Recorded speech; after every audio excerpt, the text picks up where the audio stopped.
Ma belle-mère a eu un sourire narquois. Tu vas cuisiner, nettoyer et servir, ce ne sont que 30 personnes. J'ai remué lentement mon café et j'ai répondu, merveilleux. La maison est à vous, je serai dans un avion ce jour-là. Je ne suis pas votre servante. Elle est restée bouche bée. Mais quand la sonnette a retenti le jour de Thanksgiving, elle a réalisé que la vraie surprise ne faisait que commencer. Je m'appelle Sarah et, à 31 ans, j'étais devenue invisible dans ma propre maison. Un fantôme qui cuisinait et nettoyait pendant que la famille de mon mari vivait sa vie autour de moi. Quand ma belle-mère a appelé avec sa fausse douceur habituelle pour annoncer que je recevrais 30 personnes pour Thanksgiving, quelque chose en moi a finalement craqué. 3 ans à être traité comme du personnel engagé à chaque réunion de famille. 3 ans pendant lesquels mon mari a choisi le confort de sa mère au détriment de ma dignité. 3 ans à disparaître dans la cuisine pendant que tout le monde riait à table. Cette fois, ce serait différent. Cette fois, quand j'ai souri et dit « Parfait, mais je ne serai pas là », je le pensais de tout mon cœur. Ce qui s'est passé ensuite a tout changé.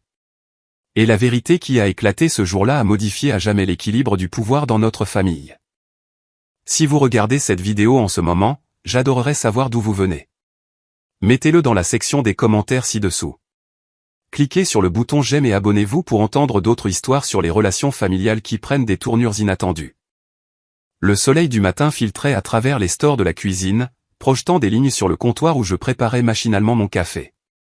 Même routine, même tasse, même épuisement qui n'avait rien à voir avec le sommeil et tout à voir avec la vie dans laquelle j'étais tombé. Je m'appelle Sarah et, à 31 ans, j'étais devenu quelque chose que je n'aurais jamais pensé être. Invisible dans ma propre maison, un fantôme qui cuisinait et nettoyait pendant que de vraies personnes vivaient leur vie autour de moi.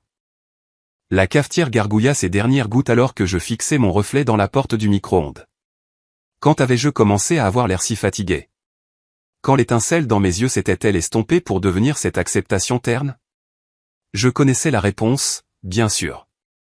Cela avait commencé il y a 3 ans, quand j'avais dit « oui » à Michael, sans réaliser que j'épousais aussi sa mère, Margaret, et son contrôle de faire sur tout ce que son fils touchait, y compris moi.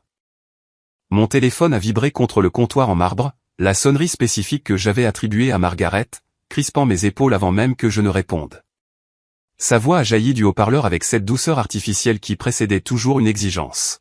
« Sarah, ma chérie, j'ai de merveilleuses nouvelles », a-t-elle gazouillé, bien que nous sachions toutes les deux que « merveilleux » dans le vocabulaire de Margaret signifiait « pratique pour Margaret ». J'ai décidé que Thanksgiving se passerait chez toi cette année. N'est-ce pas merveilleux? Toute la famille meurt d'envie de voir ce que tu en feras. J'ai posé lentement ma tasse de café, sentant ce nœud familier se former dans mon estomac. Toute la famille? Oh, oui. Nous 30. Tu as une si belle maison. Mon fils a bien choisi, et il est grand temps que tu reçoives. Je t'enverrai le menu que j'ai prévu. Rien de trop compliqué, juste les 20 plats traditionnels que nous avons toujours. Tu devras commencer les courses cette semaine. Bien sûr, le menu. Elle avait déjà prévu le menu pour le dîner que je cuisinerais dans ma maison. L'audace aurait dû me choquer, mais ce ne fut pas le cas. C'était la manière de Margaret, passant sa vie comme un rouleau compresseur, aplatissant quiconque ne bougeait pas assez vite pour s'écarter de son chemin. J'ai reçu tout le monde chez moi les 6 dernières années, a-t-elle poursuivi, son ton suggérant qu'elle me faisait une énorme faveur, mais je pense qu'il est temps de passer le flambeau. Tu es dans la famille depuis assez longtemps pour t'en occuper. M'en occuper? Comme si j'étais promue servante en chef. Le souvenir du dernier Thanksgiving chez elle m'a submergé comme de l'eau glacée. J'avais proposé mon aide, pensant bêtement que cela me vaudrait une certaine bienveillance, et j'avais fini par passer 14 heures dans sa cuisine pendant qu'elle aboyait des ordres et critiquait chaque tranche, chaque garniture, chaque présentation. Quand le dîner a été servi, elle avait tout présenté comme son propre travail pendant que je me tenais dans un coin, les mains à vif à force de laver la vaisselle, regardant la famille rire et porter un toast à son hospitalité. Je m'étais excusé pour aller dans le garde-manger et j'avais pleuré dans un torchon pendant que 28 personnes savouraient le repas que j'avais en grande partie préparé. L'année d'avant n'avait pas été beaucoup mieux. Pâques, Noël, le 4 juillet. Chaque fête, la même histoire. Sarah cuisine. Sarah nettoie. Sarah disparaît en arrière-plan pendant que Margaret tient sa cour. Sarah, tu es là. La voix de Margaret s'est faite plus vive, la douceur s'évaporant. Oui, je suis là. Bien. Je t'enverrai la liste des invités et le menu par courriel ce soir. Oh, et assure-toi d'utiliser la belle porcelaine, pas les soldes que tu utilises habituellement. Nous avons des standards à maintenir. La ligne s'est coupée avant que je puisse répondre. Non pas qu'elle en attendait une. Margaret n'avait pas de conversation. Elle émettait des décrets. J'ai entendu les pas de Michael dans l'escalier, cette démarche lourde qui signifiait qu'il vérifiait son téléphone en marchant. Il est apparu dans l'embrasure de la porte, déjà habillé pour le travail dans le costume que j'avais repassé la veille, son attention partagée entre moi et ceux qui se trouvaient sur son écran. C'était maman, a-t-il demandé, bien qu'il connaisse la réponse. Qui d'autre appellerait à 7 heures du matin? Elle a décidé que nous recevions pour Thanksgiving 30 personnes, il a levé les yeux brièvement, puis est retourné à son téléphone. Oh, c'est bien. La maison a besoin d'un peu de vie. Bien. 30 personnes? Bien. Michael, c'est dans 3 semaines. Je devrais cuisiner pour 30 personnes, nettoyer toute la maison, décorer. Chérie, tu réfléchis trop. Il s'est versé du café de la cafetière que j'avais préparé, sans me regarder. Maman essaie juste de t'inclure davantage. Elle se plaignait que tu n'étais pas assez impliqué avec la famille, et maintenant elle te donne une chance de briller. Une chance de briller? Comme si j'auditionnais pour un rôle que je n'avais jamais voulu. De plus, a-t-il continué, en ajustant sa cravate dans le miroir du couloir, maman a l'habitude des grandes fêtes. Elle le fait depuis des décennies. Tu t'en sortiras. Demande-lui peut-être quelques conseils. Il a embrassé mon front, ce baiser dédaigneux qui signifiait que la conversation était terminée, et s'est dirigé vers la porte. J'ai une réunion tard ce soir. Ne m'attends pas. La porte s'est fermée avec un clic définitif, me laissant seul avec le bruit de l'arrêt automatique de la cafetière et le poids de 30 couverts sur mes épaules. Je me suis affalé sur la chaise de la cuisine, celle avec le pied bancal que Michael promettait toujours de réparer, et j'ai laissé ma tête tomber entre mes mains. Comment en étais-je arrivé là? Ce n'était pas le mariage que j'avais imaginé. Ce n'était pas la vie que j'avais prévue. Mon téléphone a de nouveau vibré. Un texto de ma meilleure amie, Jenna. Un café? Tu as l'air d'en avoir besoin. Elle savait toujours. D'une manière ou d'une autre, Jenna savait toujours. 1 heure plus tard, j'étais assise en face d'elle à notre table habituelle dans le petit café du centre-ville, celui qui faisait des lattes à la lavande et ne jugeait pas quand on commandait 3 pâtisseries pour le petit déjeuner. Jenna a écouté pendant que je racontais la conversation du matin, son expression devenant de plus en plus incrédule. « Laisse-moi voir si j'ai bien compris », a-t-elle dit, en posant sa tasse avec une précision délibérée. « Ta belle-mère t'a dit de recevoir 30 personnes pour Thanksgiving avec un menu qu'elle choisit, et ton mari pense que c'est une chance de briller ou pour toi? » C'est le résumé, oui. Sarah. Elle s'est penchée en avant, sa voix baissant à ce ton sérieux qu'elle utilisait lorsqu'elle s'apprêtait à dire quelque chose que j'avais besoin d'entendre mais que je ne voulais pas. « Pourquoi t'infliges-tu ça? Quel choix ai-je? C'est sa mère. C'est sa famille. Tu pourrais dire non. » Les mots flottaient entre nous comme une langue étrangère que je n'avais jamais appris à parler. Je ne peux pas simplement dire non à Thanksgiving. Pourquoi pas? Les yeux de Jenna pétillaient de quelque chose. De la colère, peut-être, ou de la frustration. Qu'est-ce qui pourrait arriver de pire? Il se fâche? Il te traite déjà comme du personnel engagé. Au moins, s'ils sont en colère, ils reconnaissent que tu existes. Ce n'est pas si simple. C'est exactement aussi simple. Tu sais quoi? Ne dis même pas non. Ne le fais tout simplement pas. J'ai ri, mais le son était amer. Bien sûr. Ne pas se présenter à Thanksgiving. Ça va bien passer. Je suis sérieuse. Elle a attrapé ma main sur la table. Et si tu n'étais tout simplement pas là? Et si tu reprenais ta fête? Et si, pour une fois, tu te choisissais toi-même? L'idée était absurde. Impossible, n'est-ce pas? Mais alors que j'étais assise là, sentant la chaleur de la main de mon ami et voyant la féroce protection dans ses yeux, quelque chose a changé. Une minuscule fissure dans le mur que j'avais construit autour de mon acceptation de cette vie. Il ne me le pardonnerait jamais, ai-je murmuré. Peut-être que ce n'est pas la pire des choses, a-t-elle murmuré en retour. Ce soir-là, je me tenais dans ma chambre, bien qu'elle ne m'ait jamais vraiment semblé mienne, décorée dans les tons neutres que Margaret avait insisté pour qualifier intemporels, et je me suis regardé dans le miroir en pied. La femme qui me regardait était une étrangère. Quand étais-je devenu cette personne qui acceptait les ordres comme un soldat, qui préparait des repas pour des gens qui reconnaissaient à peine son existence, qui s'excusait d'occuper de l'espace dans sa propre maison? La voix de ma mère résonnait dans ma mémoire. Ne laisse jamais personne te faire sentir inférieur à ce que tu es, ma chérie. Tu n'es le paillasson de personne. Elle m'avait élevé pour être forte, indépendante, pour me défendre. Elle était décédée 2 ans avant que je rencontre Michael, et parfois j'étais reconnaissante qu'elle n'ait jamais vu ce que j'étais devenu. D'autres fois, comme maintenant, je souhaitais désespérément pouvoir l'appeler, entendre sa voix me dire quoi faire. Mais je savais ce qu'elle dirait. Elle dirait exactement ce que Jenna avait dit, seulement avec un langage plus coloré et probablement quelques mots bien choisis sur le caractère de Margaret. J'ai pris mon journal, l'une des rares choses dans cette maison qui était vraiment à moi, et je l'ai ouvert à une nouvelle page. Le stylo semblait lourd dans ma main alors que j'écrivais. Et si je n'étais pas là? Les mots me fixaient, dangereux et excitants. Et si je reprenais ma fête? Et si je me choisissais moi-même? J'ai écrit pendant 1 heure, planifiant quelque chose que je n'arrivais pas tout à fait à croire que j'envisageais. Mais avec chaque mot, chaque détail, l'idée devenait moins absurde et plus nécessaire. Il ne s'agissait pas de vengeance ou de rébellion mesquine. Il s'agissait de me souvenir de qui j'étais avant de devenir la traiteur non rémunérée de Margaret et la femme invisible de Michael. Plus tard dans la nuit, Michael est rentré alors que je nettoyais après le dîner, un dîner que j'avais mangé seul, comme d'habitude. Il a desserré sa cravate et a pris une bière dans le réfrigérateur, s'installant dans son fauteuil inclinable avec la télécommande. « Salut », ai-je dit, testant le terrain. « Que penserais-tu si je n'étais pas là pour Thanksgiving ?» Il a ri, sans même détourner les yeux de la télévision.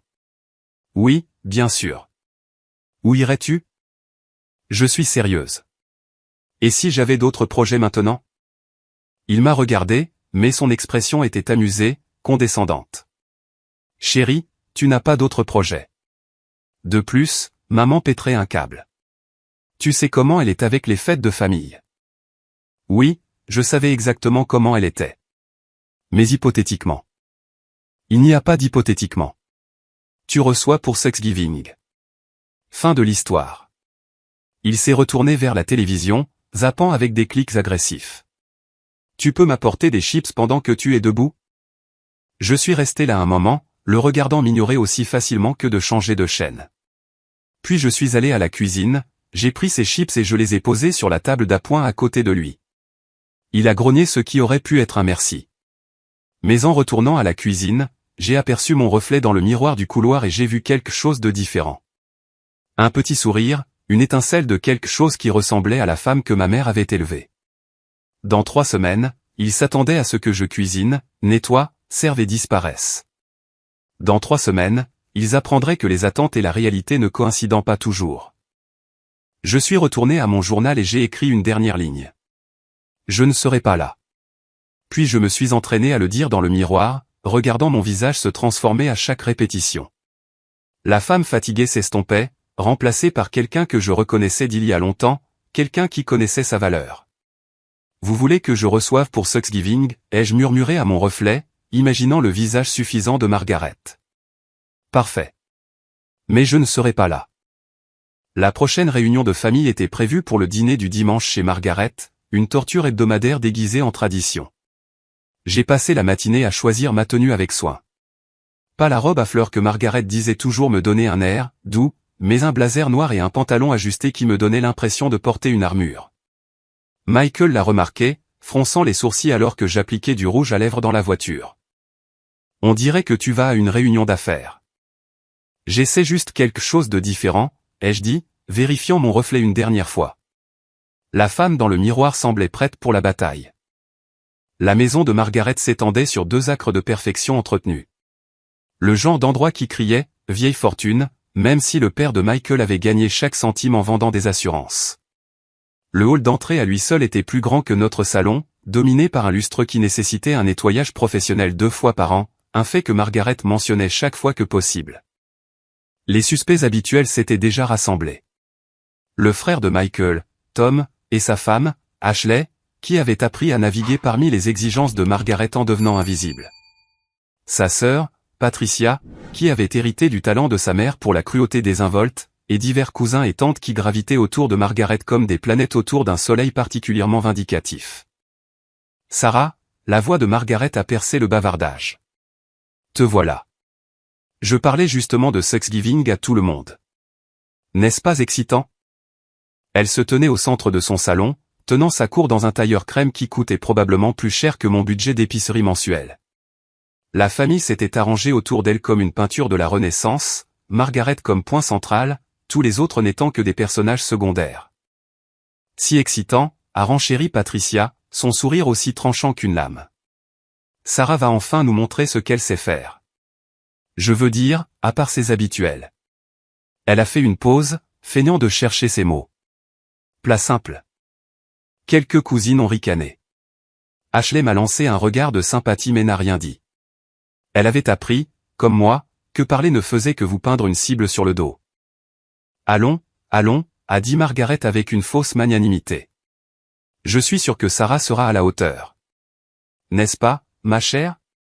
Après tout, tu as eu 3 ans pour apprendre comment nous faisons les choses. C'était le moment. Le moment que j'avais répété une douzaine de fois devant le miroir. J'ai pris une inspiration, j'ai senti le poids de la force de ma mère dans mes os, et j'ai souri. En fait, Margaret, à propos de Thanksgiving. Oh, oui. Je t'ai envoyé le menu par courriel. Tu l'as vu? J'ai ajouté la recette de farce de ma grand-mère. C'est assez complexe, mais je suis sûr que si tu suis les instructions à la lettre. Parfait, ai-je interrompu, ma voix portant un calme que je ne ressentais pas entièrement. Mais je ne serai pas là. Je ne suis pas votre femme de ménage. La pièce est devenue silencieuse. On aurait pu entendre une mouche voler sur les sols en marbre importés d'Italie de Margaret. Le visage de Margaret a traversé une série d'expressions, confusion, incrédulité, puis ce rire forcé qu'elle utilisait lorsqu'elle gagnait du temps pour formuler une réponse. Oh, Sarah, a-t-elle trié, toi et ton sens de l'humour. Bien que ce soit un peu inapproprié, ne penses-tu pas? Je ne plaisante pas, j'ai soutenu son regard, stable comme un faisceau de phare. Je ne cuisinerai pas le dîner de Thanksgiving. Je ne servirai pas 30 personnes. Je ne serai pas là. La bouche de Patricia s'est ouverte. Tom s'est étouffé avec son whisky. Même les cousins ont arrêté leur conversation pour me regarder.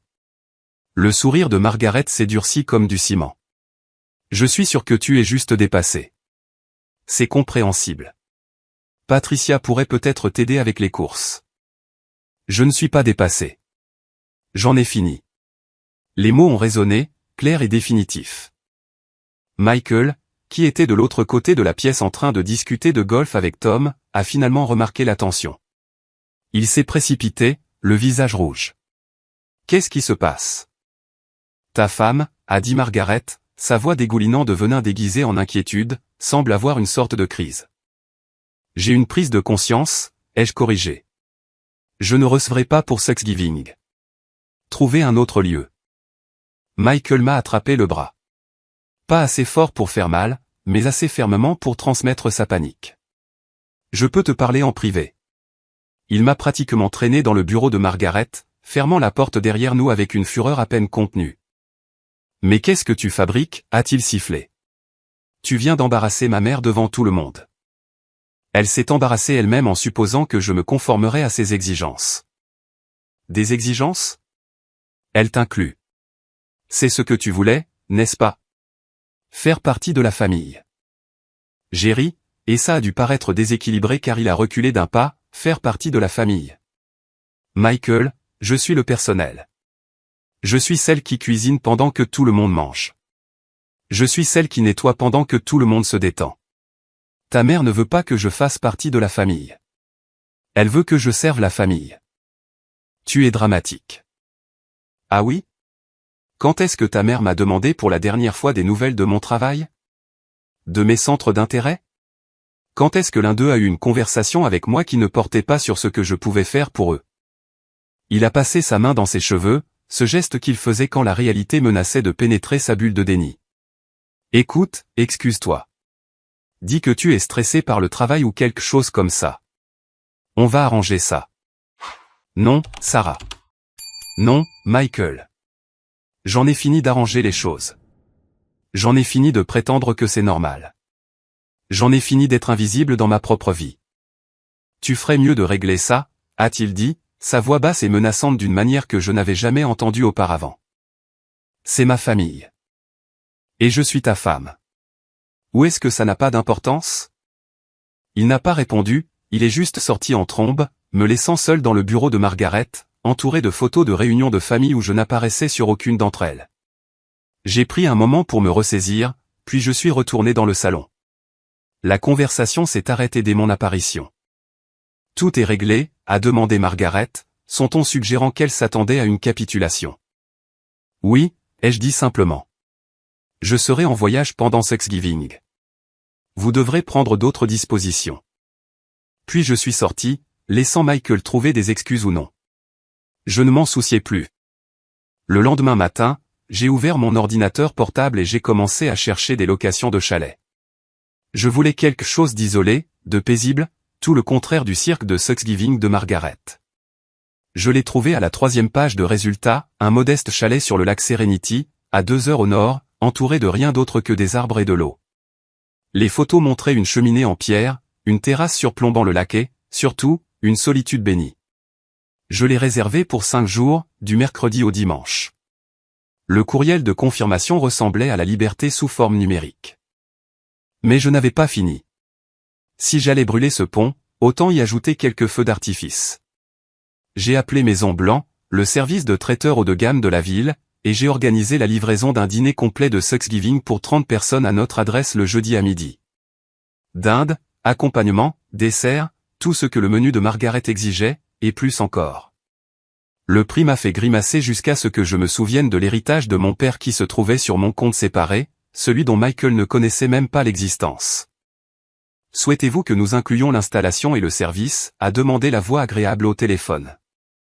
Non, juste la livraison. Ils peuvent se servir eux-mêmes. Je pouvais presque entendre l'indignation de Margaret à l'idée de devoir se servir de la nourriture que quelqu'un d'autre avait cuisinée. Cette pensée m'a fait sourire. Ensuite, j'ai appelé mon amie avocate, Diana, qui avait été ma colocataire à l'université et connaissait ma situation mieux que la plupart des gens. J'ai besoin d'une faveur, ai-je dit. Une livraison le jour de Thanksgiving. Ça a l'air intéressant. Quel genre de livraison? Tu te souviens de ces documents sur la maison? Ceux qui prouvent que mon père me l'a laissé avant mon mariage. Diana a sifflé doucement. Tu vas sortir l'artillerie lourde. Je vais être honnête. Tu le feras. Avec plaisir. Je n'ai jamais aimé cette femme. J'ai préparé l'enveloppe avec soin, en incluant des copies de l'acte de propriété, du testament de mon père et une brève lettre expliquant que bien que j'accueille la famille chez moi, je ne tolérerai plus le manque de respect entre ces murs. Je l'ai scellé avec de la cire, un peu dramatique peut-être, mais si j'allais faire une déclaration, autant la rendre mémorable. La semaine s'est déroulée avec une tension croissante. Michael avait déménagé dans la chambre d'amis, communiquant principalement par des soupirs et des portes claquées. Patricia a appelé 2 fois pour se moquer de ma « petite crise », comme elle l'a appelée. Margaret a envoyé des courriels quotidiens avec des objets de plus en plus passifs-agressifs, menu de Thanksgiving, puisque tu es apparemment trop occupé, tradition familiale, tu te souviens de ça, et mon préféré, déçu. Je n'ai répondu à aucun d'eux. Au lieu de cela, je me suis concentré sur mes préparatifs. J'ai nettoyé la maison méticuleusement, non pas pour eux, mais pour moi, afin de pouvoir retourner dans un espace qui me semblait mien. J'ai rempli le réfrigérateur de repas faciles pour Michael, non pas par obligation, mais pour éliminer toute excuse pour lui de jouer la victime. J'ai même préparé une simple feuille d'instruction pour la cafetière, bien qu'il vive ici depuis 3 ans. Mardi soir, j'ai fait mes valises avec le genre de soins habituellement réservés aux vacances exotiques, des livres que je voulais lire, le vin cher que j'avais gardé, des vêtements confortables que Margaret qualifierait de « démodés », et mon journal, qui était devenu mon confident tout au long de ce voyage. Michael est rentré tard, comme tous les soirs depuis la confrontation de dimanche. Il s'est tenu dans l'embrasure de la porte de la chambre, me regardant plier un pull. « Tu le fais vraiment ?» a-t-il dit, non pas une question, mais une accusation. « Oui. Tu vas vraiment humilier ma famille. » J'ai fait une pause, pesant mes mots avec soin. Ta famille m'humilie depuis 3 ans. Je choisis simplement de ne plus participer. C'est insensé. Tu jettes notre mariage par la fenêtre pour un dîner. Non, Michael. Notre mariage s'est érodé à chaque dîner où je suis traité comme le personnel. Chaque fête où je disparais dans la cuisine, chaque réunion de famille où le confort de ta mère compte plus que ma dignité. Il ne s'agit pas d'un seul dîner. Il s'agit de tous. Il a secoué la tête, le dégoût clair sur son visage. Je ne sais même plus qui tu es. C'est ça le problème, ai-je dit doucement. Tu ne l'as jamais su. Le matin de Thanksgiving est arrivé, vif et clair, le genre de jour de novembre qui vous rend reconnaissant pour les maisons chaudes et les réunions de famille, sauf si vous abandonnez délibérément les deux. Je me suis réveillé à 5 heures, non pas par nervosité, mais par une étrange excitation. Mes sacs étaient déjà dans la voiture, cachés dans le garage, pour que Michael ne les voie pas. Il dormait encore dans la chambre d'amis, étant rentré bien après minuit. Je soupçonnais qu'il avait été chez sa mère, à élaborer une stratégie pour gérer ma rébellion. J'ai fait du café tranquillement, savourant le dernier matin dans ma cuisine avant que tout ne change. La maison semblait différente d'une manière ou d'une autre, comme si elle savait que quelque chose de capital allait se produire. Ou peut-être que c'était juste moi, projetant ma propre anticipation sur des murs familiers. À 6h30, j'ai entendu l'alarme de Michael. Ses pas étaient lourds, agacés, alors qu'il se dirigeait vers la salle de bain. J'avais une dernière tâche à accomplir. Le mot était simple, écrit sur le papier cartonné crème que j'avais acheté spécifiquement à cet effet. Michael et la famille. Profitez bien de votre Thanksgiving. La maison est propre. Le café est fait. Et j'ai organisé une surprise pour vous tous. Je serai de retour dimanche. Sarah. Je l'ai scotché sur le réfrigérateur avec un aimant en forme de fraise de notre lune de miel en Floride, une pointe d'ironie qui satisfaisait quelque chose de mesquin en moi. Michael est sorti de la salle de bain alors que je prenais mon sac à main. Il m'a regardé avec un mélange d'incrédulité et de colère. Tu pars vraiment? Je t'ai dit que je le ferais. Ma mère sera là à 10h pour commencer à cuisiner. Alors elle ferait mieux d'apporter les courses. Son visage est devenu rouge. C'est puéril. Tu agis comme une enfant qui fait une crise. J'ai mis mon sac sur mon épaule et je l'ai regardé une dernière fois. Les enfants font des crises quand ils n'obtiennent pas ce qu'ils veulent. Les adultes fixent des limites quand ils sont maltraités. Apprends la différence. Je suis passé devant lui pour aller au garage, m'attendant à moitié à ce qu'il me suive, qu'il m'attrape le bras, qu'il fasse quelque chose qui montre qu'il se souciait plus de moi que de l'approbation de sa mère. Mais il ne l'a pas fait. J'ai entendu la porte de la salle de bain claquer alors que je démarrais ma voiture. Le trajet jusqu'au lac Serenity était magnifique. Les routes étaient pour la plupart vides, tout le monde étant vraisemblablement à la maison en train de préparer ses propres drames familiaux.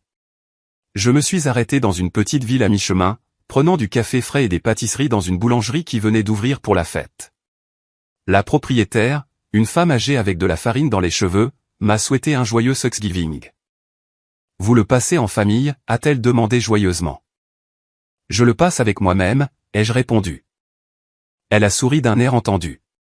Parfois, c'est la meilleure compagnie. Je suis arrivé au chalet à 9h, juste au moment où le soleil réchauffait complètement le lac. C'était encore mieux que sur les photos.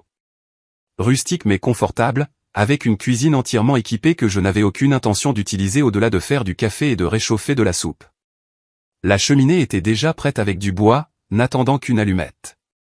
La terrasse donnait sur une eau si calme qu'elle ressemblait à du verre. J'ai rentré mes sacs, connecté mon téléphone au chargeur, puis j'ai fait quelque chose que j'attendais avec impatience toute la semaine. J'ai allumé l'application de la caméra de sécurité. Nous avions installé des caméras après un cambriolage dans le quartier l'année dernière. Michael ne savait pas que j'avais encore l'application sur mon téléphone, ne savait pas que je pouvais surveiller la porte d'entrée, le salon et la cuisine de n'importe où avec un service cellulaire. Je l'avais testé plus tôt dans la semaine, m'assurant que tout fonctionnait. J'ai posé mon téléphone sur la table basse, je me suis versé un verre de vin, oui, à 9h du matin, c'était ma fête, et je me suis installé pour regarder le spectacle. À exactement 10h, la Lexus de Margaret s'est garée dans l'allée. Elle en est sortie vêtue de ce qui semblait être une nouvelle tenue, clairement habillée pour impressionner la famille avec ses talents d'hôtesse. Michael l'a accueilli à la porte, et je pouvais le voir gesticuler frénétiquement, expliquant probablement mon absence. Elle l'a bousculé pour entrer dans la maison, et je suis passé à la caméra de la cuisine juste à temps pour la voir découvrir le mot. Son visage était un chef-d'œuvre d'émotion, confusion, rage, incrédulité, puis pure fureur. Elle a arraché le mot du réfrigérateur et l'a agité devant Michael, qui se tenait là comme un enfant réprimandé. Patricia est arrivée ensuite avec son mari, puis Tom et Ashley, puis les cousins par vagues. Chaque arrivée incitait Margaret à raconter l'histoire, ses gestes devenant plus dramatiques à chaque itération. Je ne pouvais pas entendre les mots, mais je n'en avais pas besoin. Le langage corporel disait tout. À 11h, les 30 invités étaient arrivés. La caméra de la cuisine montrait Margaret ouvrant et fermant les placards, ne trouvant que de la vaisselle de tous les jours et des ingrédients de base. Quelqu'un, probablement Ashley, que Dieu la bénisse, a semblé suggérer de commander de la nourriture, mais l'expression de Margaret a mis fin à cette idée immédiatement. Le chaos se construisait magnifiquement. Les cousins se tenaient là maladroitement, les enfants se plaignaient d'avoir faim, et Michael avait l'air de vouloir disparaître dans le sol. Margaret n'arrêtait pas de vérifier son téléphone, m'appelant vraisemblablement, bien que mon téléphone soit resté merveilleusement silencieux sur la table basse. À 11h45, j'ai ouvert un livre et j'ai même réussi à lire quelques pages avant que la notification n'apparaisse sur mon application de sécurité, mouvement à la porte d'entrée. J'ai ouvert le flux pour voir 2 camionnettes de traiteurs arriver. La sonnette a retenti et Michael a répondu, sa confusion évidente même à travers l'image granuleuse de la caméra. L'équipe de Maison Blanc a commencé à décharger des plateaux chauffants, les transportant dans la maison avec une efficacité professionnelle. La caméra du salon montrait les visages stupéfaits de la famille alors que les traiteurs installaient un festin complet de Thanksgiving sur la table de la salle à manger que j'avais débarrassée la veille.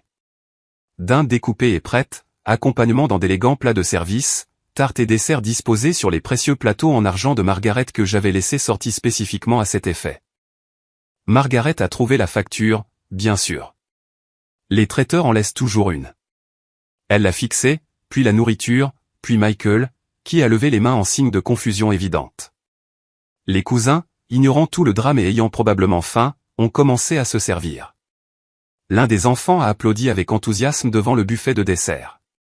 Même Tom a esquissé un sourire, donnant un coup de coude à Ashley et montrant ce qui semblait être un buffet impressionnant. Mais Margaret est restée figée, la facture à la main, tout son récit perturbé. Elle avait voulu me dépeindre comme la belle-fille égoïste qui abandonnait la famille à Thanksgiving.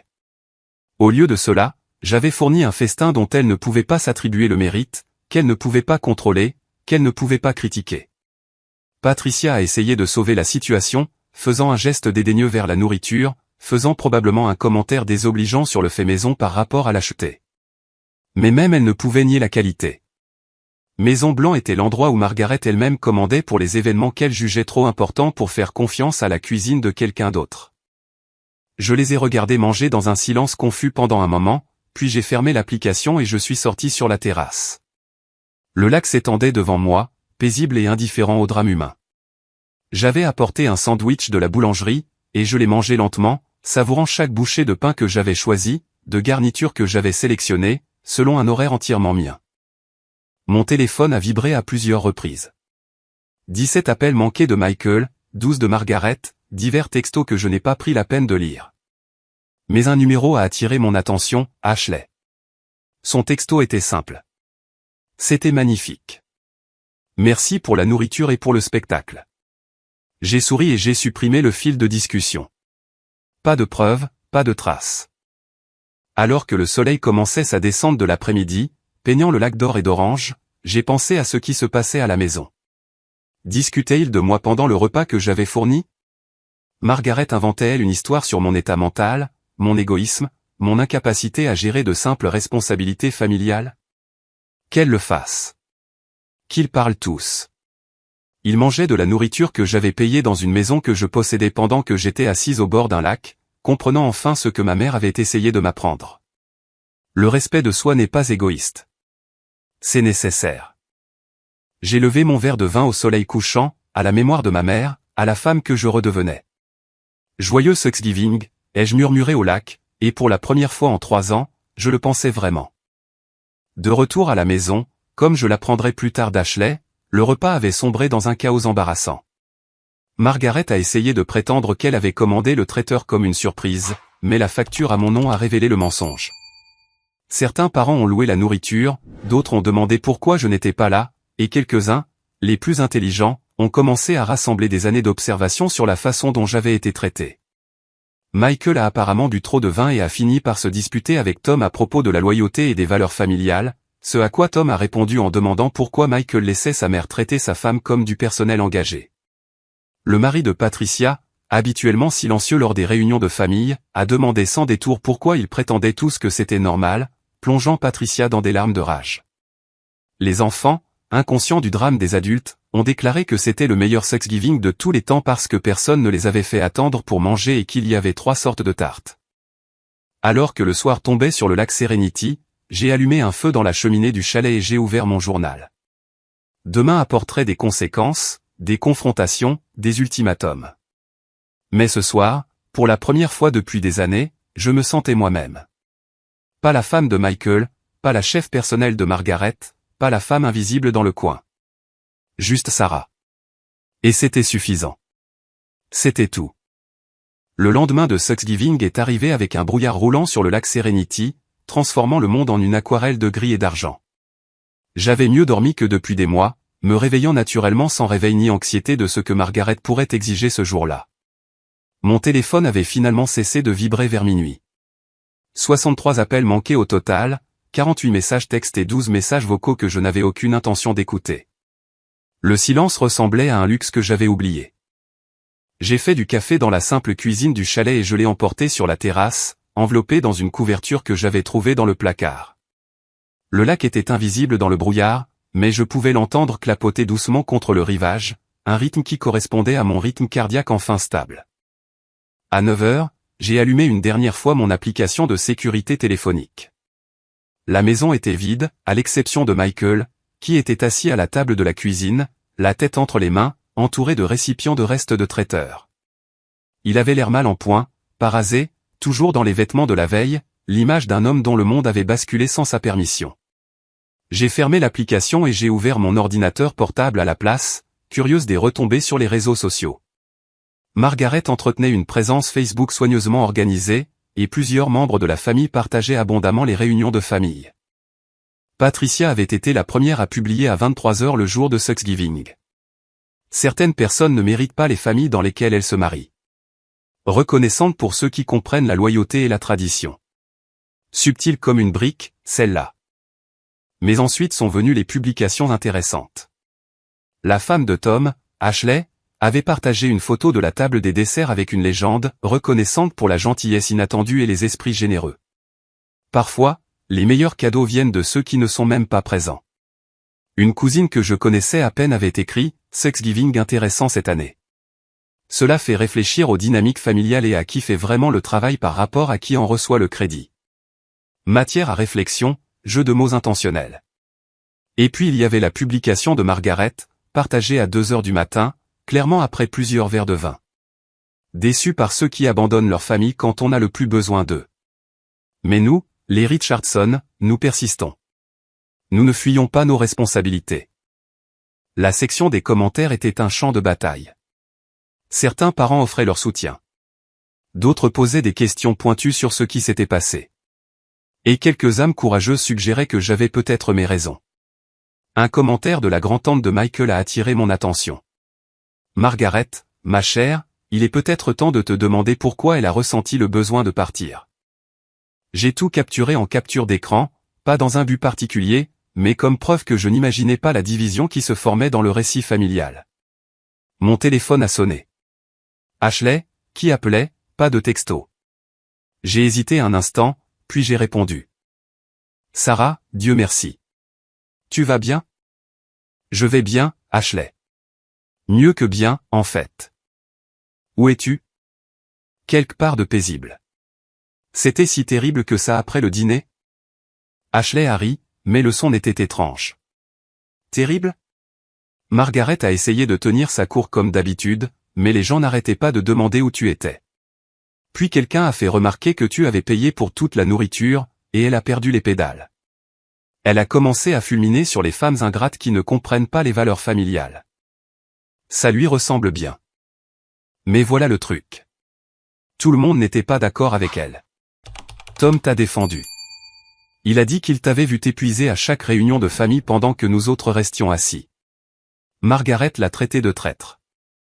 Tom m'a défendu? Je ne pouvais pas cacher ma surprise. Tom avait toujours semblé aussi soumis à Margaret que Michael. Quelque chose a changé hier, Sarah. Le masque est tombé et les gens ont vu comment les choses sont vraiment.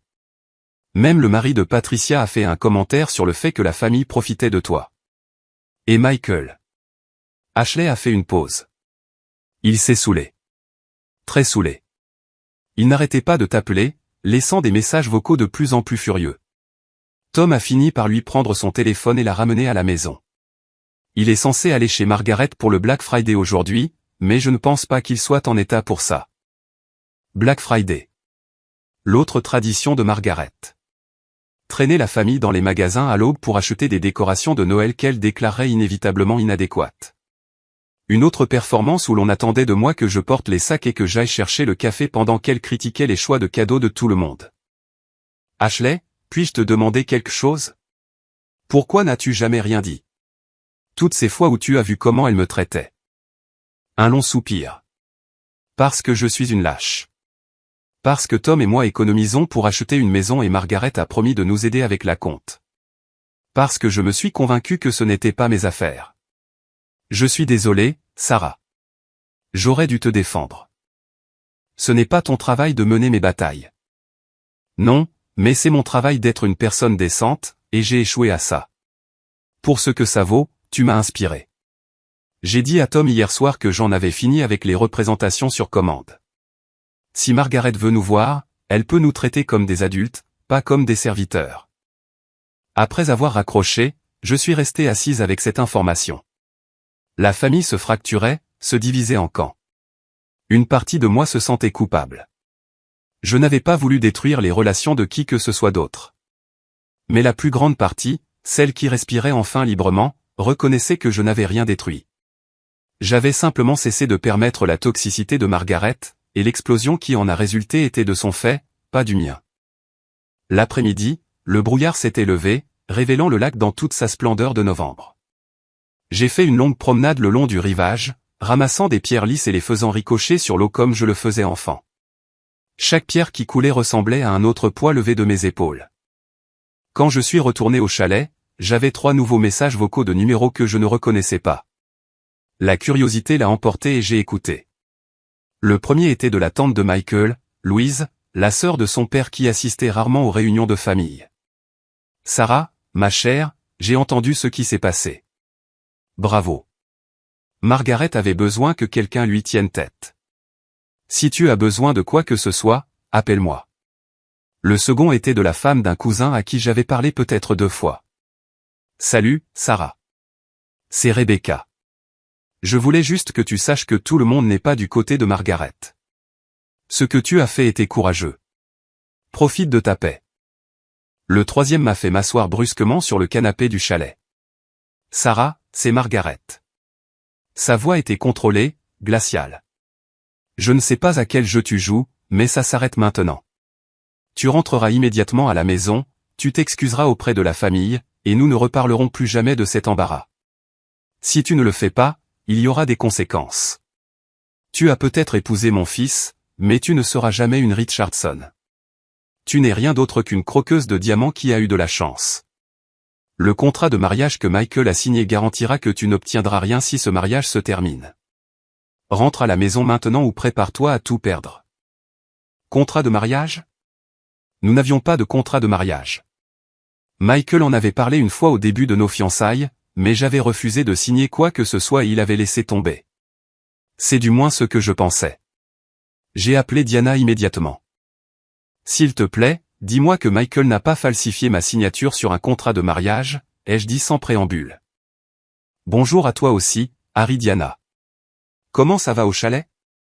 Diana, je suis sérieuse. Détends-toi. Même s'il l'avait fait, ce qui serait incroyablement stupide et très illégal, ça n'aurait pas d'importance. La maison est à toi. Héritage prénuptial. Le testament de ton père est en béton. Et falsifier un contrat de mariage? C'est de la fraude. Ça finirait très mal pour lui, pas pour toi. Margaret vient de me menacer.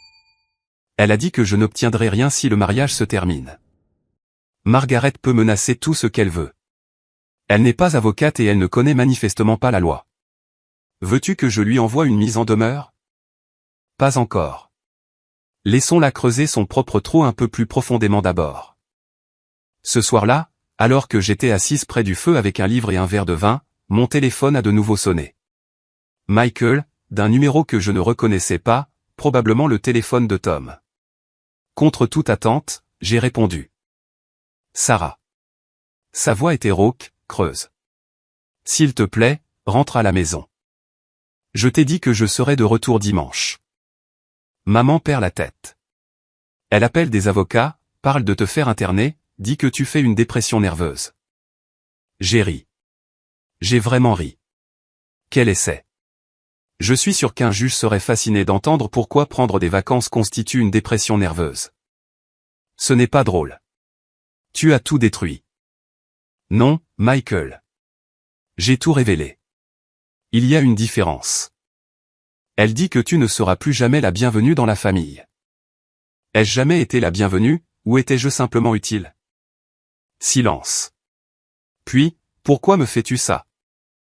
À toi, Michael? Quand est-ce que c'est devenu à propos de toi? Quand est-ce que mes sentiments, mon épuisement, ma dignité ont-ils jamais été plus que la façon dont ils te dérangent? Tu es ma femme. Tu es censé me soutenir. Et tu es mon mari. Tu es censé me protéger, me choisir, me voir comme plus que la chef personnelle de ta mère. Quand as-tu fait ça pour la dernière fois? Il s'est arrêté, et pendant un instant j'ai pensé que peut-être, enfin, il pourrait comprendre. Mais ensuite, tu sais comment elle est. C'est plus facile de simplement suivre le mouvement. Pour toi, peut-être. Pas pour moi. Plus maintenant. Si tu ne rentres pas demain pour arranger ça, je ne sais pas si nous pourrons nous en remettre. Peut-être que nous ne devrions pas, les mots flottaient entre nous, lourds de 3 ans de vérité accumulée. Tu ne le penses pas, a-t-il dit, mais l'incertitude s'est glissée dans sa voix. Dimanche, Michael. Je serai de retour dimanche. Ce qui se passera après dépendra entièrement du fait que tu sois prêt à être un mari au lieu du fils de Margaret. J'ai raccroché et j'ai éteint mon téléphone. Demain, c'était samedi. J'avais encore une journée complète de paix avant d'affronter ce qui allait suivre. Cette nuit-là, j'ai rêvé de ma mère. Elle était assise à côté de moi sur la terrasse, regardant le lac, sa main chaude sur la mienne. Tu as bien fait, ma chérie, a-t-elle dit dans le rêve. Tu t'es souvenu de qui tu es. Je me suis réveillé avec des larmes sur les joues, mais un sourire aux lèvres. Quelque part, d'une manière ou d'une autre, je savais qu'elle était fière. Le samedi matin a apporté une chaleur inhabituelle, ce que ma grand-mère aurait appelé un « été d'automne ». Le dernier cadeau de la nature avant que l'hiver ne s'installe vraiment. J'ai de nouveau pris mon café sur la terrasse, cette fois sans couverture, et j'ai regardé le soleil peindre le lac de teintes d'or et de turquoise. À exactement 9 heures, mon téléphone a vibré avec un texto de Diana. L'enveloppe a été livrée à la maison de Margaret. Michael a signé pour la réception. Accroche-toi. J'avais presque oublié l'enveloppe dans le drame des 2 derniers jours. Les documents prouvant ma propriété de la maison, la lettre énonçant mes limites, la bombe qui allait complètement changer la dynamique du pouvoir. J'ai allumé l'application de sécurité, ayant besoin de voir cela se dérouler. La caméra de la cuisine montrait Michael à table, l'enveloppe Kraft non ouverte devant lui.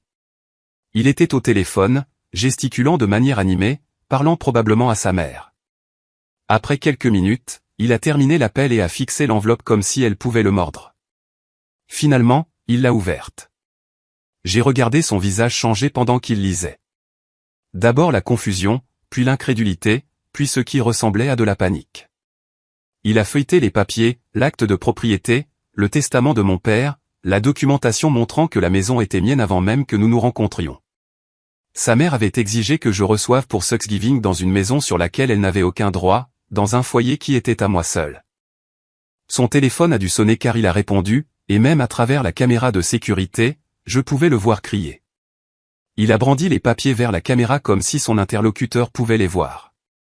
20 minutes plus tard, la Lexus de Margaret est arrivée en trombe dans l'allée. Elle est entrée en furie dans la maison avec Patricia et Tom à sa suite. La caméra du salon a capturé la scène. Michael leur montrant les papiers, Margaret les lui arrachant des mains, Patricia faisant les 100 pas comme un animal en cage, et Tom, étonnamment, assis calmement sur le canapé, presque souriant. La bouche de Margaret bougeait rapidement, son visage rougissant. Elle a jeté les papiers sur la table basse et a pointé du doigt Michael, le réprimandant clairement. Patricia s'est jointe à elle, s'acharnant sur lui. Mais Tom a ramassé les documents et les a lus attentivement, secouant parfois la tête. Puis Tom a dit quelque chose qui a fait que Margaret s'est retournée contre lui. Ils se sont disputés, Tom tenant bon pendant que Margaret devenait de plus en plus agitée. Finalement, Tom s'est levé, a dit quelque chose directement à Michael, et est sorti. À travers la caméra de la porte d'entrée, je l'ai vu monter dans sa voiture et s'éloigner, laissant Margaret et Patricia le regarder partir, choqués. Mon téléphone a sonné. Ashley. Sarah, tu ne vas pas croire ce qui vient de se passer. Tom est parti. Comment sais-tu? Laisse tomber. Oui, il est parti. Mais avant de partir, il a dit à Margaret qu'elle était une brute depuis des années et que tu étais la seule à avoir eu le courage de le lui dire. Il a dit qu'il en avait assez de la couvrir et que si elle voulait une relation avec lui, elle devrait la mériter. Tom a dit ça? Tom a dit ça. Sarah, c'est comme assister à l'effondrement d'une dynastie. Le mari de Patricia vient de m'envoyer un message pour me demander si nous voulions prendre un verre et discuter de stratégie de sortie de l'Empire Richardson. Je n'ai jamais voulu. Arrête. N'ose pas t'excuser. Cette prise de conscience était attendue depuis des décennies. Margaret a régné par la peur et la manipulation si longtemps que tout le monde a oublié qu'ils avaient des choix. Tu nous l'as rappelé. Après qu'Ashley ait raccroché, je suis restée assise dans un silence stupéfait. Les effets d'entraînement se propageaient bien au-delà de ce que j'avais prévu. La culpabilité se battait avec la satisfaction, mais finalement, la satisfaction a gagné. C'étaient des adultes qui avaient choisi de permettre le comportement de Margaret. Si mon refus de continuer à jouer le jeu avait exposé le dysfonctionnement, ce n'était pas ma faute. J'ai passé l'après-midi dans un magasin d'antiquités d'une petite ville, parcourant paisiblement des objets qui avaient survécu plus longtemps que la plupart des relations. Le propriétaire âgé, un homme aux yeux bienveillants et aux mains noueuses, m'a demandé si je cherchais quelque chose de spécial. Je regarde juste, ai-je dit, je fais une pause dans les drames familiaux. Il a gloussé. Les fêtes font ressortir le meilleur et le pire des familles. Bien que d'après mon expérience, le pire doit généralement sortir, comme percer un furoncle. Douloureux mais nécessaire. C'est en fait très sage. 60 ans de mariage vous apprennent des choses. La famille de ma femme m'a détesté pendant la première décennie. Ils pensaient que je n'étais pas assez bien. Puis, un Noël, j'ai simplement arrêté d'essayer de me prouver à eux. Vous savez ce qui s'est passé? Quoi? Ils m'ont enfin vu. Le vrai moi, pas la version de moi qui essayait de gagner leur approbation. Certains ont aimé ce qu'ils ont vu, d'autres non. Mais au moins, c'était honnête. J'ai acheté un petit oiseau en céramique dans la boutique, un merle bleu qui me rappelait ceux que ma mère nourrissait. C'était comme un signe, un petit symbole de la liberté que je trouvais. Quand je suis retourné au chalet, j'avais 17 autres appels manqués et un message vocal d'un numéro que je ne reconnaissais pas. La curiosité a de nouveau gagné. Madame Richardson, ou devrais-je dire Mademoiselle Chin puisque vous n'avez apparemment jamais légalement changé de nom. C'est Hamilton Pierce de Pierce et Associés. J'ai été engagé par Madame Margaret Richardson pour discuter de la situation concernant la propriété au 452 Maple Drive. Veuillez me contacter dès que possible pour discuter d'une solution qui profite à toutes les parties.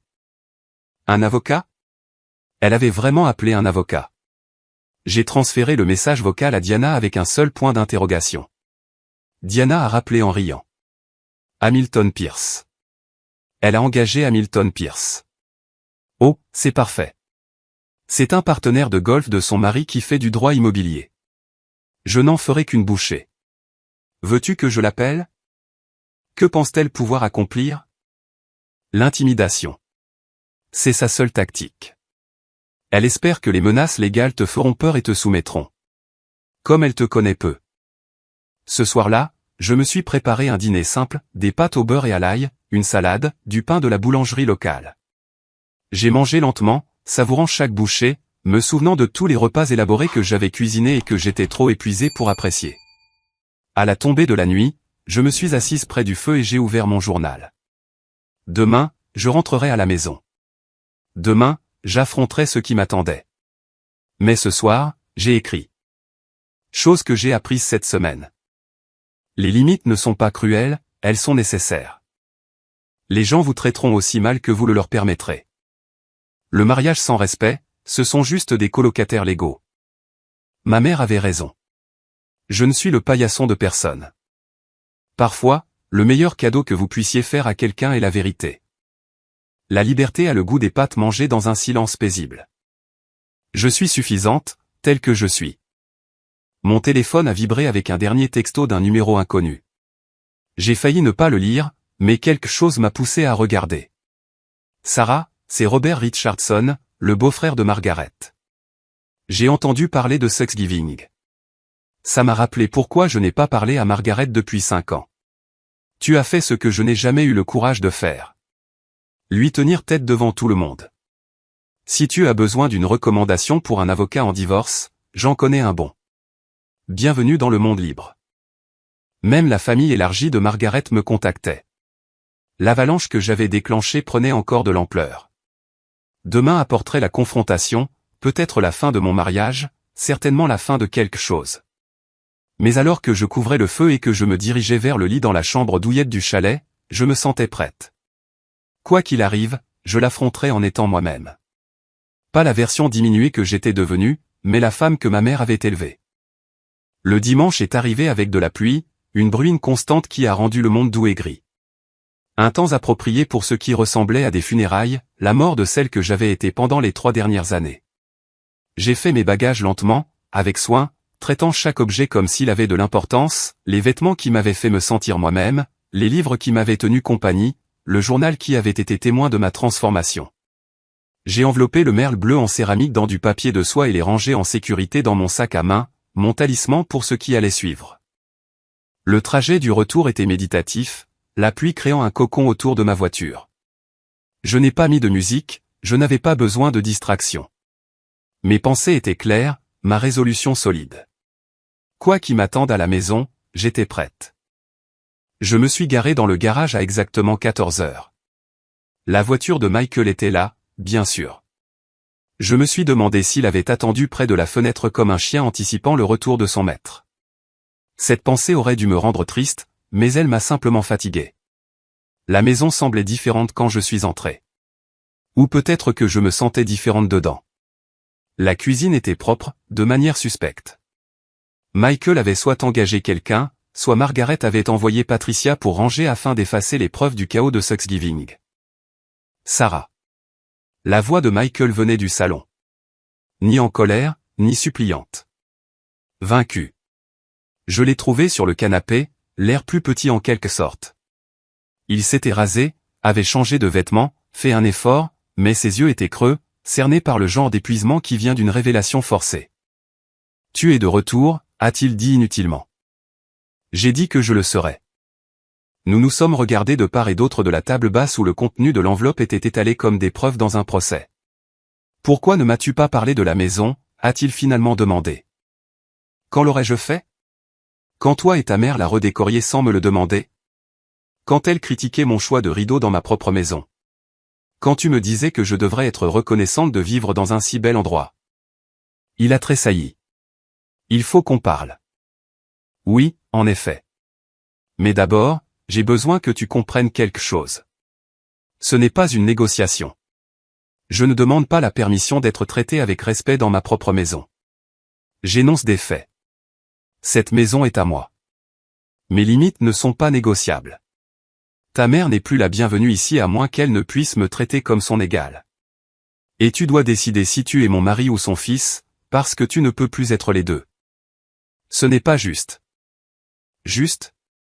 J'ai ri, mais il n'y avait pas d'humour dedans. Était-ce juste quand j'ai passé 14 heures à cuisiner le dernier Thanksgiving pendant que vous étiez tous assis à boire du vin ? Était-ce juste quand ta mère m'a appelé le personnel au mariage de ton cousin ? Était-ce juste quand tu m'as dit que je réagissais de manière excessive à chaque fois que j'essayais de te dire à quel point j'étais malheureuse? C'est ma mère. Et je suis ta femme. Ou je l'étais. Je ne suis plus sûr de ce que nous sommes maintenant. La sonnette a retenti avant qu'il ne puisse répondre. Nous nous sommes figés tous les deux. Puis le visage de Michael est devenu pâle. Je ne l'ai pas invité, je le jure. Mais je savais qui c'était avant d'ouvrir la porte. Margaret se tenait sur mon porche. Oui, mon porche. Elle avait l'air d'avoir vieilli de 5 ans en 3 jours. Patricia la flanquait, mais il y avait quelque chose de différent dans sa posture. Moins confiante, plus incertaine. Il faut qu'on parle, a annoncé Margaret, essayant de me bousculer pour entrer dans la maison. Je n'ai pas bougé. Non, il ne le faut pas. Je vous demande pardon? J'ai dit non. C'est ma maison, et vous n'êtes pas la bienvenue ici. Son visage a traversé son cycle familier d'émotions, pour finir sur une rage indignée. Comment osez-vous? J'ose parce que c'est ma propriété et je décide qui entre. Vous pouvez dire tout ce que vous avez à dire de là où vous êtes. Patricia a commencé à parler, mais Margaret a levé la main pour la faire taire. Elle se tenait sous la pluie, de plus en plus mouillée, pendant que je restais au sec dans mon entrée. Le changement de pouvoir était si évident que même Margaret ne pouvait le nier. Vous avez détruit cette famille, a-t-elle sifflé. Non, j'ai révélé ce qu'est vraiment cette famille. Il y a une différence. Vous avez manipulé mon fils. Votre fils est un homme adulte qui a choisi sa mère plutôt que sa femme à chaque occasion. Ce n'est pas de la manipulation. C'est de la déception. Michael est apparu derrière moi. Maman, pars. Le choc de Margaret était presque comique. Tu prends son parti? Il ne devrait pas y avoir de parti, la voix de Michael s'est brisée. Mais tu les as créés. Tu les crées depuis des années, et j'étais trop lâche pour t'arrêter. C'était la première chose honnête que je l'entendais dire depuis des mois. La bouche de Margaret s'est ouverte et fermée comme un poisson hors de l'eau. Patricia a tiré sur son bras. Maman, allons-y. Ça n'aide pas. Mais Margaret avait une dernière carte à jouer. Si tu continues cette rébellion, tu ne reverras plus jamais cette famille. Pas de fête, pas d'anniversaire, pas de soutien quand tu en auras besoin. Tu seras seul. J'ai pensé au message de Tom, d'Ashley, des tantes et des cousins, et même du beau-frère de Margaret. Je ne serai pas seul. Je serai juste libre de vous. Elle a tourné les talons et est retournée à sa voiture, Patricia se dépêchant de la suivre. Alors qu'elle s'éloignait, Michael et moi sommes restés dans l'embrasure de la porte, ne sachant ni l'un ni l'autre quoi dire. Finalement, il a parlé. J'ai reçu un appel de Tom. Il veut savoir si nous envisagerions de recevoir pour Noël. Juste lui, Ashley et quelques cousins qui sont, selon ses propres mots, l'équipe Sarah. Il y a une équipe Sarah. Apparemment. Même tante Louise a appelé, elle a dit qu'elle attendait depuis 40 ans que quelqu'un remette Margaret à sa place. Nous sommes rentrés à l'intérieur, nous asseyant aux extrémités opposées du canapé comme des étrangers négociant un traité. J'ai besoin que tu saches, ai-je dit avec précaution, que je ne suis pas sûr que notre mariage puisse survivre à ça. Trop de choses se sont passées. Trop de choses ont été révélées. Je sais. Sa voix était faible. Je sais que je t'ai laissé tomber. Je le vois maintenant. Chaque fois que j'ai choisi la voie facile, que j'ai choisi ses sentiments plutôt que les tiens. Je t'ai laissé tomber. Le voir maintenant n'efface pas 3 ans de dévalorisation. Non, en effet. Mais peut-être que ça pourrait être un début. Si tu es d'accord, j'aimerais essayer. Vraiment essayer. Thérapie, limite avec ma mère, tout ça. Je veux être le mari que tu mérites, pas le fils qu'elle a élevé. J'ai étudié son visage, cherchant l'homme dont j'étais tombé amoureuse avant que l'influence de Margaret ne nous ait tous les deux tordus en des formes que nous ne reconnaissions pas. J'ai besoin de temps, ai-je finalement dit. Et d'espace. Je resterai dans la chambre principale. Tu peux avoir la chambre d'amis. Nous essaierons la thérapie, mais je ne fais aucune promesse. Et ta mère est bannie de cette maison jusqu'à ce qu'elle présente des excuses sincères. Pas à toi, pas par ton intermédiaire, mais à moi directement. Ça pourrait prendre une éternité. Alors ça prendra une éternité. Il a hoché la tête lentement. Et pour Noël? Nous verrons. Un jour à la fois. Ce soir-là, alors que Michael préparait le dîner pour la première fois de tout notre mariage, mal, mais avec effort, mon téléphone a vibré avec un message d'Ashley. J'ai entendu que tu es rentré. J'ai entendu que Margaret s'est fait refouler à la porte. J'ai entendu que Michael a enfin trouvé du courage. Fier de toi. Tom veut commencer une nouvelle tradition, les fêtes des orphelins pour ceux d'entre nous qui ont échappé au régime Richardson. Tu es partante? J'ai souri. Le premier vrai sourire depuis des jours. Je suis partante. Alors que j'étais allongé dans mon lit cette nuit-là, dans ma maison, dans ma chambre, selon mes termes, j'ai pensé au voyage du jeudi matin au dimanche soir. 4 jours qui avaient démantelé 3 ans de dysfonctionnement. Le merle bleu en céramique était posé sur ma table de chevet, captant le clair de lune à travers la fenêtre. Demain apporterait de nouveaux défis, des séances de thérapie, des conversations difficiles, le lent travail de reconstruire un mariage ou d'y mettre fin avec dignité. Margaret intensifierait probablement la situation avant de s'excuser. La division familiale s'approfondirait avant de guérir.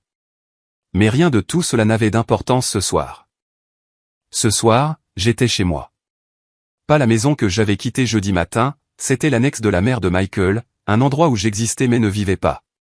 C'était ma maison maintenant, où mes limites étaient des murs et mon respect de soi était la fondation. J'ai pris mon journal une dernière fois et j'ai écrit « 4e jour de liberté ». Je n'ai pas perdu une famille, j'ai perdu une chaîne. Je n'ai pas gagné la solitude, je me suis gagné moi-même.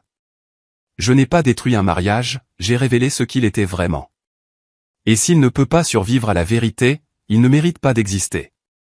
Ma mère serait fière. Je suis fier. Pour la première fois en 3 ans, je suis suffisante. J'ai toujours été suffisante. La pluie avait cessé, laissant le monde lavé et propre. À travers la fenêtre, je pouvais voir des étoiles apparaître entre les nuages. Demain viendrait avec toutes ses complications, mais ce soir, j'étais libre. J'ai fermé le journal et j'ai éteint la lumière. Dans l'obscurité, j'ai murmuré les mots que j'avais eu peur de dire pendant si longtemps. Je me choisis. Et pour la première fois en 3 ans, c'était exactement le bon choix. Avez-vous déjà gardé le silence tout en étant manqué de respect juste pour maintenir la paix? Et qu'est-ce que cela vous a coûté au final? Si l'histoire de Sarah qui reconquiert son amour-propre a résonné en vous, cliquez sur le bouton j'aime et abonnez-vous pour plus d'histoires sur le courage de se choisir soi-même quand tout le monde s'attend à ce que vous les choisissiez eux.